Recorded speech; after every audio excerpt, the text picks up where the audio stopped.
राम्रोसँगले रोप्छ हाम्रो दिदीहरूले। फुलको भने चाहने छैन, धुबीलाई राम्रोसित राख्नुपर्ने, धुबीलाई राम्रो गर्नु हो न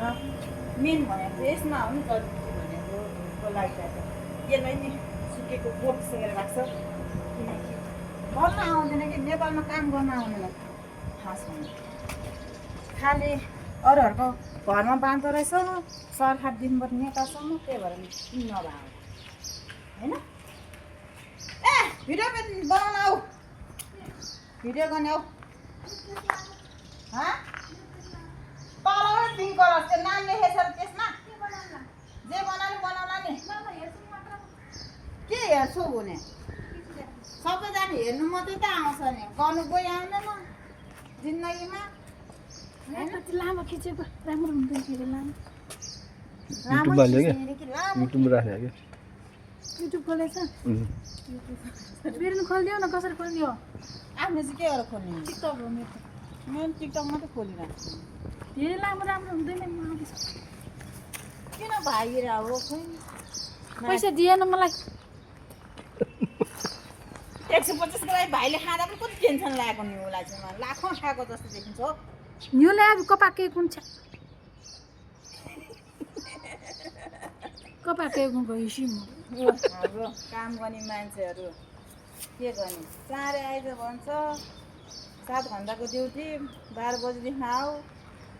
साह्रै गाह्रो छ। विदेश जानु नपाउने भयो 40 लागिहाल्यो बुढी भइहाल्यो म हेत्ते मान्छेले भन्छ हेर्दाखेरि भर्खर कस्तो भन्छ के भन्नु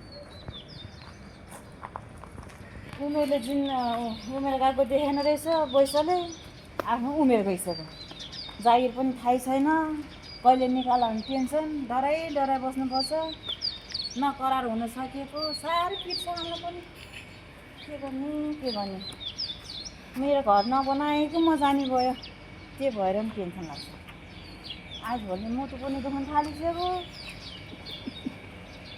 घर कता वन कता सहर कता भइसक्यो 2-4 रुपियाँ पैसा आउला भने काम गर्न आऊ बढी गाली खान्छ के हुन्छ घरमा गयो भने बुढो रोगी बाहिर आयो आफू रोगी साह्रै टेन्सन होइन जिन्दगी यस्तो जिन्दगीले चाहिँ बाँच्नु गाह्रो छ। छोरा पढाउनु नसक्नु भयो बिचबिचमा धोका दिन्छ छोराले पनि हामी केटी मान्छेको जिन्दगी कहाँ लान्छ के गर्छ थाहा छैन। भयो हरेक तन्ना देखाएको छ हाम्रो हस्पिटलको हरेक तन्ना एकतिर ओछा एकतिर सानो एकतिर ओछा एकतिर सानो यो पनि साह्रै नराम्रो 19,000 को तलबमा लख हिँड्नेछ यही तन्नाको पट्याउनु ठिक लाग्छ अन्त पठाउनु ठिक हुन्छ तन्ना पठाउनु ठिक हुन्छ 19,000 तलब के काम लाग्छ त भाइ नेपालमा बसेँ पैसाको कमी विदेशमा गएँ बुढाको कमी त्यही भएर हेत्ते जिन्दगी यस्तो नहुने भयो दिएपछि अलि राम्रो दिनु न त दिँदै नदिनु जागिर पनि भने जस्तो खानु पाए भए हो नि त्यो पनि छैन 2 दिनको जिन्दगी जागिर खान्छ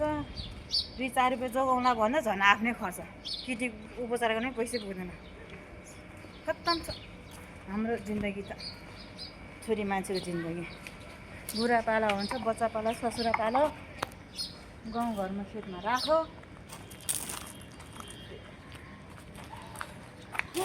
हाम्रो भागी कस्तो छ त भन्नुहोस् त तपाईँहरूले पनि यसो कमेन्टहरू गर्नु त राइट होइन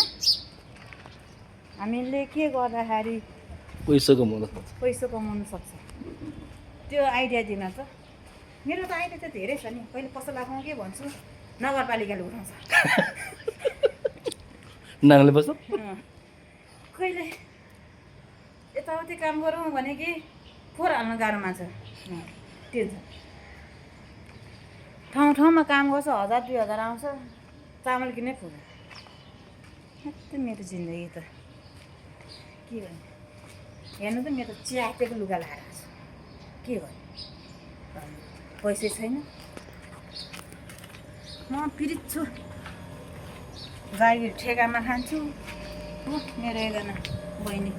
साह्रै टेन्सन छ ऊ पनि विरक्त छ उसको जिन्दगी पनि हेर्दा हेर्दा आफ्नै विरक्त लाग्छ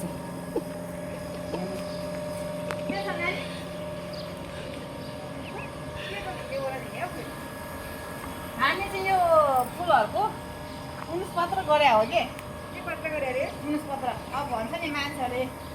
लेखेर के भन्छ हेर्नुहोस् म त पढाइ खाएन है के गर्ने मलाई मुखमा चाहिँ जान्छ त्यति बोलिदिन्छु यो खाने फल भनेर रोप्या हो न फल दिन्छ न फुल दिन्छ दिनु चाहिँ के दिया होइन त्यो झ्याङ मात्रै दिइरहेको छ